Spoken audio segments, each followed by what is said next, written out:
here is nostalgic for the apartheid regime, and they proudly wear the symbol of the old South Africa.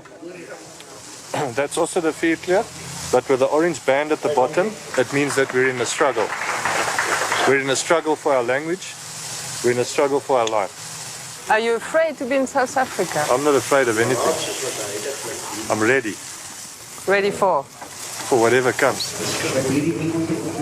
These people believe that a civil war is on the brink of breaking out between the blacks and the whites. Protected by armed men, Andre Betenbach is the leader of this movement. His aim is to create an independent state where no black people are allowed. But I can tell you that the white people in this country, they do not do it. If the train is late, we do not put the train to fire. If the buses are late, we don't put the buses on fire. And if we are unsatisfied with the services delivered, we don't start throwing stones and burning tires and those kind of things. That's one of the main differences between us and the black people in South Africa, the way they behave. And it's not us that have to change our attitude, they have to change their behavior. If they want to be reckoned as civilized people, then they should act like civilized people. You're not civilized. Well, they must demonstrate that they are civilized, then we will believe that they are civilized. It's an openly racist rhetoric. For Andre Breitenbach, the thought of everyone living together is impossible, and he's not content with simply speaking about his views during meetings like this. Along with other Afrikaners, he has already built the state he's dreamed of. An hour and a half north of Johannesburg, at the end of this road, is a border post. But we're still in South Africa. To get through his checkpoint, you must fit strict criteria. Morning. Where Where are you going to? Danny de Beer. So everybody has to give the name.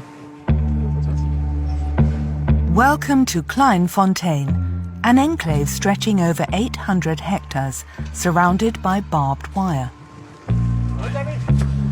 Hi. Hello. Good morning. Danny de Beer. Danny de Beer is in charge of showing us round. You can't walk around here without a guide. This is our own little memorial garden. We've only just set foot inside and the tone has been set. We're welcomed by a giant bust of a very controversial figure, Hendrik Verwoerd. Father of apartheid. And you walked right into that trap. Why Hendrik Verwoerd is always called the father of apartheid is because he enforced the law very, very strictly. He's not dear to us because of apartheid. He's dear to us because he thrived for Afrikaner independence. As a symbol of racial segregation, this bust was removed from all public spaces in the country, but it's found refuge here. Kleinfontein came into being in 1992, a year after the end of apartheid, when 50 pioneers founded this town reserved strictly for white Afrikaners. A local grocery store. You can get something to drink, cigarettes, very important. Afrikaners smoke, you know. Same here, I can walk into the butchery. This way is a restaurant with a beautiful milkshake.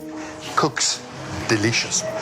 Next door is our own financial institution. Amanda Marlies. I walk into my bank.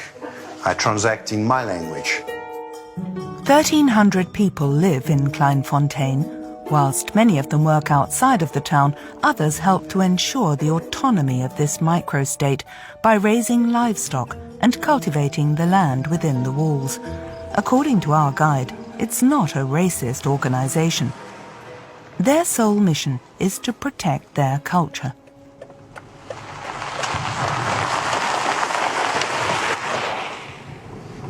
Do you think you have to protect yourself from black people? No. We have to protect ourselves from, as a cultural entity, to become extinct. The Rainbow Nation is a threat to the Afrikaner, because the Rainbow Nation says, leave your differences, Let's all be the same. I don't see black people here. You don't see people of other cultures, yeah.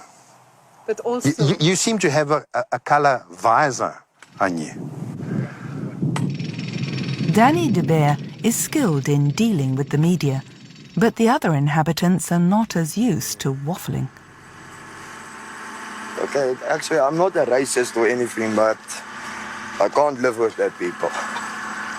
That's here we stay together, and we're all one kind, and we look after each other. So, yeah, it's much easier.